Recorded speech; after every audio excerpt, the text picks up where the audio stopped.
Hi నమస్తే అండి. నా పేరు Uma. Welcome back to Telugu తోట ఛానల్. ఈరోజు ఈ వీడియోలో 2వ తరగతి తెలుగు వాచకంలోని సబ్బు బిళ్ళ పాఠం వివరణ అలాగే సమాధానాలను చూద్దాం. అలాగే సబ్బు బిళ్ళ ముందున్న పాఠాల వివరణ, సమాధానాలు, గేయాల వీడియో లింక్స్ని కింది డిస్క్రిప్షన్ బాక్స్లో ఇస్తాను. ఎవరికైనా అవసరం అనుకుంటే కనుక చూడండి. ఎవరైనా ఫస్ట్ టైం నా ఛానల్ని చూస్తున్నట్లయితే ప్లీజ్ సబ్స్క్రైబ్ చేసుకోండి. ముందుగా గేయాన్ని అభినయిస్తూ పాడండి. గేయం ఎలా పాడాలో కింద ఆ లింక్ కూడా ఇస్తాను నేను డిస్క్రిప్షన్ బాక్స్లో, ఒకసారి చూడండి. తర్వాత పాఠం చిత్రం చూడండి, ఏం జరిగిందో చెప్పండి. మనకి పాఠంలో ఒక చిత్రం ఉంది కదా, ఆ చిత్రాన్ని చూసి అక్కడ ఏం జరిగిందో మన సొంత మాటల్లో చెప్పాలి. అంటే ఉదాహరణకు, ఒక పాప తన తమ్ముడికి సబ్బు రుద్ది స్నానం చేయిస్తుంది. ఈలోపు ఒక కాకి వచ్చి సబ్బు బిళ్ళను ఎత్తుకుని వెళ్ళిపోయింది. కాకి సబ్బు బిళ్ళను తీసుకుని చెట్టు పైకి ఎక్కేసింది. అప్పుడు పాప దాన్ని చూసి, ఎందుకు సబ్బు బిళ్ళ తీసుకుంది? ఓ, పక్కన పిల్లలు ఉన్నాయి కదా, కాకి పిల్లలకి స్నానం చేయించడానికి సబ్బు తీసుకుని వెళ్ళుంటుంది. నేనెలా మా తమ్ముడికి చేయిస్తున్నానో తను కూడా తన పిల్లలకి చేయడానికి తీసుకువెళ్ళింది అని అనుకుంటుంది. ఈ విధంగా మీరు సొంత మాటల్లో చెప్పాలి. తర్వాత, మీ అమ్మ నిన్ను ఎప్పుడెప్పుడు ముద్దు చేస్తుందో చెప్పండి. మీ అమ్మగారు ఏ ఏ సందర్భాల్లో మిమ్మల్ని ముద్దు చేస్తారో దాని గురించి మాట్లాడాలి. అంటే ఉదాహరణకి, మీరు మారం చేయకుండా స్కూల్కి వెళ్ళినప్పుడు, హోంవర్క్ చేసేసినప్పుడు, అలాగే పెట్టిన భోజనాన్ని కంప్లీట్ చేసేసినప్పుడు మీ అమ్మగారు మిమ్మల్ని ముద్దు చేస్తారు కదా, ఇలా మీ సొంత మాటల్ని చెప్పాలి. తరువాత, క్రింది చిత్రం చూడండి, మాట్లాడండి. క్రింద మనకి 3 చిత్రాలు ఉన్నాయి. ఆ చిత్రాలను చూసి మాట్లాడాలి. మొదటి చిత్రంలో ఒక ఆవిడ సబ్బు రుద్ది బట్టలు ఉతుకుతుంది.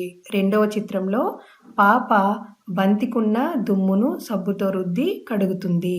మూడవ చిత్రంలో ఒక బాబు సబ్బు రుద్దుకుని స్నానం చేస్తున్నాడు. ఈ విధంగా మీరు మాట్లాడాలి. తర్వాత, పాఠంలో సబ్బు బిళ్ళ పదానికి 0 చుట్టండి. మనకి పాఠంలో ఒక గేయం ఉంది కదా, ఆ గేయంలో సబ్బు బిళ్ళ పదం ఎక్కడుందో గుర్తించి ఈ విధంగా 0 చుట్టాలి. ఇక్కడ మనకి 6 వాక్యాలలో సబ్బు బిళ్ళ అనే పదం ఉంది. తర్వాత, క్రింది వాక్యాలు పాఠంలో గుర్తించి వాటి కింద గీత గీయండి. పాఠంలో బావొత్తు, లావొత్తు అక్షరాలకు 0 చుట్టండి. ఇక్కడ మనకి 3 వాక్యాలు ఉన్నాయి కదా, 3 వాక్యాలని పాఠంలో ఉన్న గేయంలో గుర్తించి గీత గీయాలి. తరువాత, బావొత్తు, లావొత్తు అక్షరాలకు 0 చుట్టాలి. ముందుగా ఈ 3 వాక్యాలని ఈ విధంగా గుర్తించి గీత గీయాలి. తరువాత, బావొత్తు, లావొత్తు అక్షరాలకు 0 చుట్టాలి. అదే గేయంలో బావొత్తు, లావొత్తు ఎక్కడున్నాయో గుర్తించి ఆ అక్షరాలకు 0 చుట్టాలి. ఈ విధంగా గేయంలో 0 చుట్టాలి. తర్వాత, క్రింది బొమ్మలు చూడండి, పదాలు చదవండి. ఇక్కడ 2 చిత్రాలు ఉన్నాయి కదా, ఆ చిత్రాల కింద వాటి పేర్లు ఉన్నాయి. ఆ పేర్లు చదవాలి.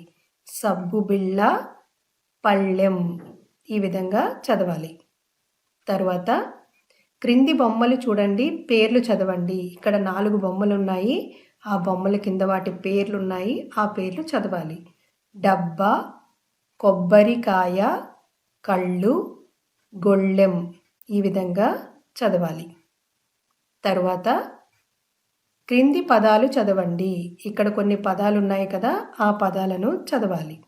దెబ్బ, జబ్బ, మబ్బు, కళ్ళు, కాళ్ళు, వాళ్ళు, దిబ్బ, జుబ్బ, జబ్బు, ముళ్ళు, రాళ్ళు, వీళ్ళు, డబ్బు, దుబ్బు, అబ్బాయి, కళ్ళెం, జోళ్ళు, పెళ్ళి, సబ్బు, రుబ్బు, డబ్బాలు, పళ్ళెం, నీళ్ళు, కిల్లి, సిబ్బిరేకు, రుబ్బురోలు, వెండి పళ్ళెం, గుళ్ళో పెళ్ళి, కళ్ళజోడు, కొబ్బరి నీళ్ళు, గొబ్బిపాట, డబ్బు సంచి, తలుపు గొళ్ళెం, బళ్ళో చదువు, కాలి జోళ్ళు, గులాబీ ముళ్ళు.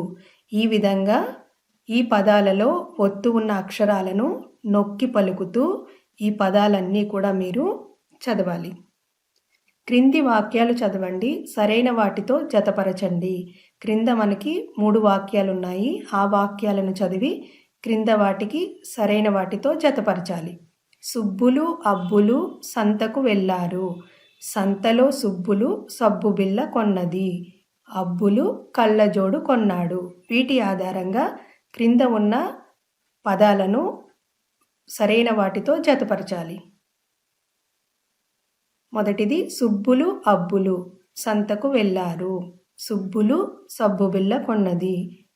అబ్బులు కళ్ళజోడు కొన్నాడు. ఈ విధంగా మీరు జతపరచాలి. తర్వాత క్రింది అక్షరాలకు గుణింతాలను చేర్చి రాయండి. వాటితో పదాలు రాయండి. క్రింద బావొత్తు లావొత్తు ఉన్న అక్షరాలు ఉన్నాయి కదా, వాటికి గుణింతాలను చేర్చి గుణింతాలను ఈ బాక్సుల్లో రాయాలి.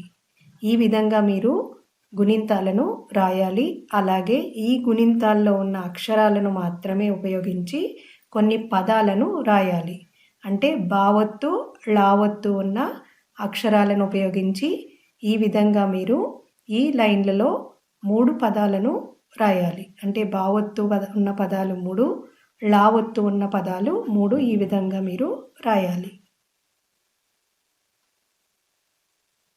తర్వాత గళ్ళల్లోని అక్షరాలతో పదాలు రాయండి. క్రింద గళ్ళల్లో కొన్ని అక్షరాలు ఉన్నాయి కదా, ఆ అక్షరాలను మాత్రమే ఉపయోగించి ఈ విధంగా పదాలను రాయాలి. తర్వాత బొమ్మ గీయండి, రంగులు వేయండి, పేరు రాయండి. క్రింద ఒక బొమ్మ కనిపిస్తుంది కదా, ఆ బొమ్మను పక్కన మీరు గీసి దానికి రంగులు వేసి పేరు రాయాలి. ఏంటా పేరు? కళ్ళజోడు అని ఇక్కడ బాక్స్లో మీరు రాయాలి. నాకు వేరొక ఛానల్ కూడా ఉందండి, డ్రీమ్ కిచెన్. ఈ ఛానల్లో మీకు డిఫరెంట్ ఫుడ్ రెసిపీస్ ఉంటాయి. అలాగే మీకు restaurant style, bakery style items అనేవి ఉంటాయి. ఇంకా కొత్త కొత్త రెసిపీస్ అప్లోడ్ కాబోతున్నాయి. కాబట్టి మీకు ఎవరికైనా ఇంట్రెస్ట్ ఉంటే కనుక ఈ ఛానల్ లింక్ని నేను కింద డిస్క్రిప్షన్ బాక్స్లో ఇస్తాను. ఒకసారి చూడండి. మీకు యూస్ఫుల్ అనుకుంటే కనుక ఆ ఛానల్ని కూడా సబ్స్క్రైబ్ చేసుకోండి. ఈ వీడియో మీకు నచ్చినట్లయితే కనుక లైక్ చేయండి, షేర్ చేయండి. అలాగే నా ఛానల్ని సబ్స్క్రైబ్ చేసుకోవడం మాత్రం మర్చిపోవద్దు. పక్కనున్న బెల్ ఐకాన్ని కూడా క్లిక్ చేయండి. మీరు బెల్ ఐకాన్ని క్లిక్ చేయడం వల్ల నెక్స్ట్ నేను అప్లోడ్ చేసే వీడియో నోటిఫికేషన్ మీకు ముందుగానే వస్తుంది. Thank you for watching.